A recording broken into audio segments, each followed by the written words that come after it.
Welcome back, Steve. It's good to be here. I caught this story, and that's why I sent it to you. I thought it'd be a great entree, which is the 20 most informatively named cars of all time, which is just pure jalopnik and just a beautiful story. So I thought we could go through them together and sort of read the story, because our listeners are car buffs, even the females. Right. So it sort of goes from 20 to 1, and I thought you might enjoy talking about the cars with me in this format, which is, I guess, is as aptly named an entree as anything else, because it gives us an excuse to talk about cars. Right. So the 20 most informatively named cars of all time. Number 20, the Land Rover. After World War II, the Rover company wanted to make a truck for roving. Thus, the Land Rover was born. Toyota adapted the concept to something better suited for cruising lands. They called it the cruising land. They called it the Land Cruiser. Yeah, and just talk about utilitarian. We'll just call it what it is, and that's there's something to be said for that.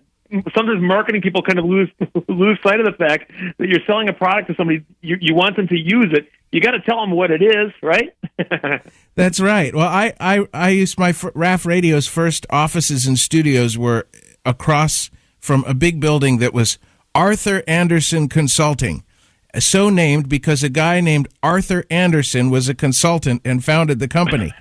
Right, at some point, some jackass decided to call it Accenture, and I think it promptly went out of business. I don't know. Right. The building said Accenture. This was a time when all these cars were coming out with wild names, like, I can't think of, the Avareem or something, It's just, you see them on Toyotas all, names that mean nothing, right? Yeah, or names that mean nothing, or names that overpromise, or names. Do you remember back before Nissan was called Nissan, it was called Datsun, and they had a bunch of cars that were numbers followed by the letters SX, because somebody told them that Americans love sex, okay? And I remember you're looking at a 180 SX or 200 SX, and you're going, guys, come on, be a little more creative. Learn full words in English, not just a couple letters that try to evoke something, They were good cars, though, some of those early Nissans. Volkswagen Karmann Ghia. Who built it? Karmann. Who designed it? Ghia. It's the Volkswagen. Right. Here's the Mazda GLC. Mazda's North American operation was so fond of the great little second generation 323 hatchback, they decided to call it the GLC. It stands for great little car. That can backfire if it doesn't turn out to be so great, though. You got to be careful about that. Nobody ever called a Lada a GLC. But some people do believe it was a great little car. That's funny. That car's all over the world. People that could be, yeah. Say like, Lada. Right. They're fondling a Fiat, but it's the same car. So right. Russian immigrant. Here's the Toyota MR2, which have you ever driven an MR2? I've always wanted to. I never have. I don't think I'd fit in one because I'm more than 6 feet tall. Those cars, I get claustrophobia looking at them.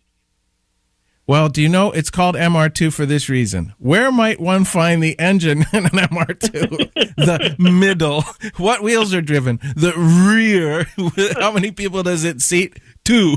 So I suspect the marketers came up with that through reverse engineering. I think they said, what numbers and letters are going to sound cool in the English language, kind of like the 200 SX thing. And they probably came up with MR2 and said, okay, now, quick, tell us what it means. Some of these are pretty good, like the BMW 2002, this is a great car. I mean, the BMW 2002 is such a beautiful car. It's so classic. Yeah. They're gorgeous. And some time ago, I thought, I would like to own one because I had an M3. So the M3 was a great car. I mean, calling it a great car is like calling Claudia Cardinale a good-looking woman. The M3 was an absolutely mind-boggling, hair-pullingly, slide off your seat, amazing car. I have never owned a car as fast or as fun as that M3 convertible. But I went to buy a 2002, and the prices had already exploded. You can't find them anymore like you used to be able to find them. So the 2002 had a 2,000cc engine and 2 doors. The 1602 had a 1600cc engine and 2 doors. We will call it the 2002. Yeah. What other naming convention should we have? Well, yeah, Morgan, it's a very German and efficient way of numbering the cars, right? Of course, yeah. Klaus, don't give it a stupid American name. Call it 2002. The Morgan three-wheeler. No confusion about how many wheels this Morgan has.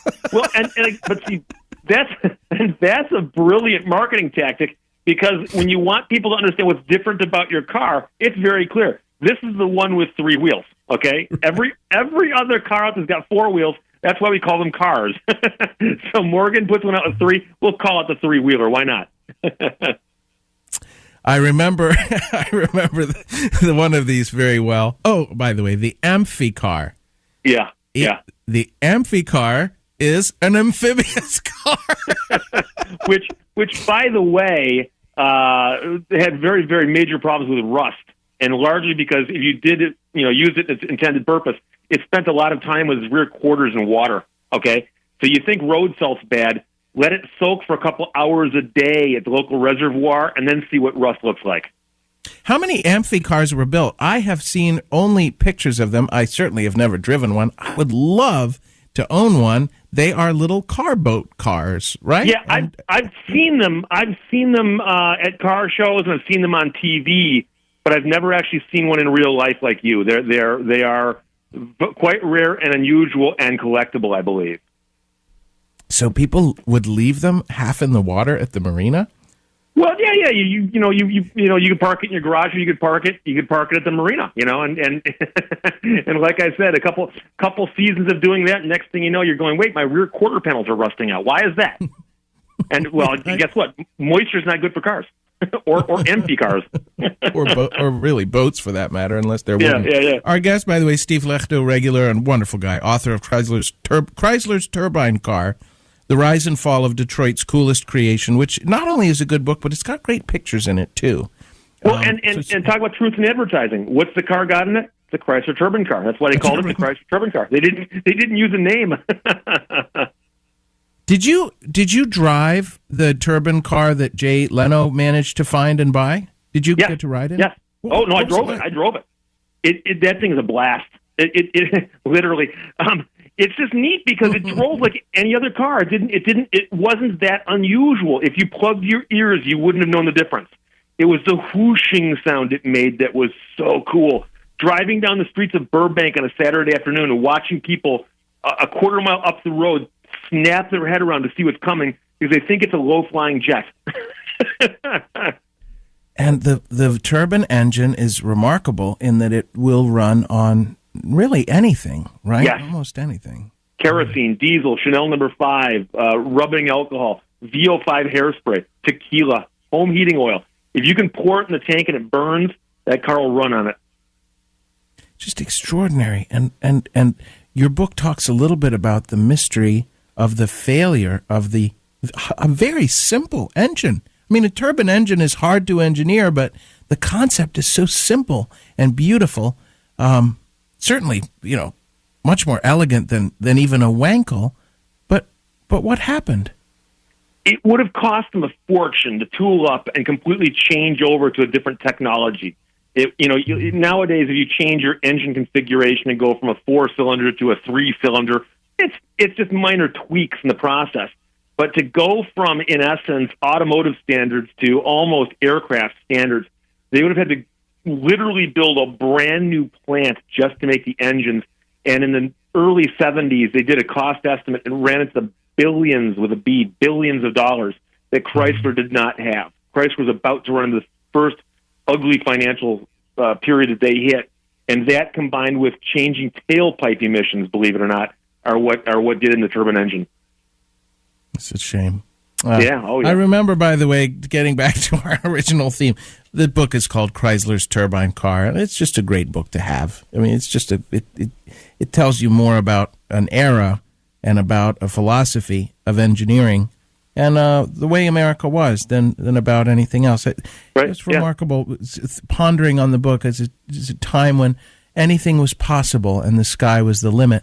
And this is a good day to talk about it because, of course, this is the anniversary of the loss of Space Shuttle Challenger in 1986.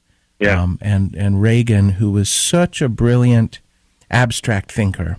We played the speech earlier, Steve, and he was able to talk about things without ever talking about himself. And that's why he was such a great leader. Right. We do not have a man like that in the White House. It's just Well, it's been a while.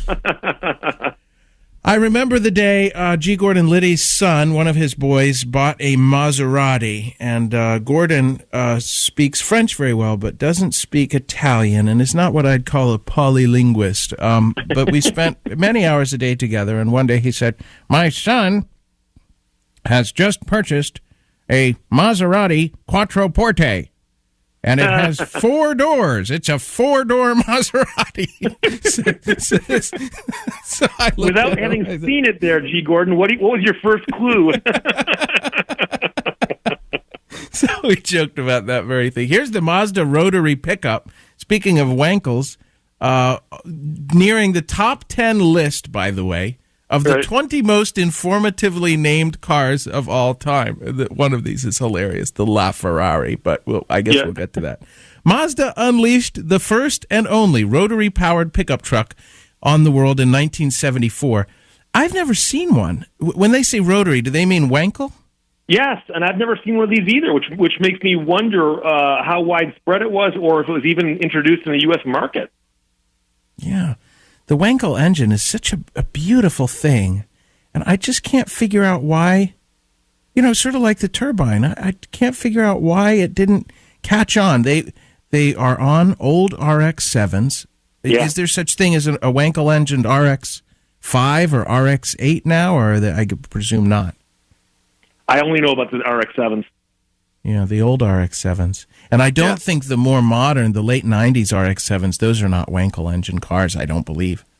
I don't think so either, no. For people who may not understand, a normal engine has a piston that goes up and down or side to side and is pushed by an explosion. There's an explosion in the cylinder that is sparked by the spark plug, and a little bit of fuel is sprayed at a very high rate,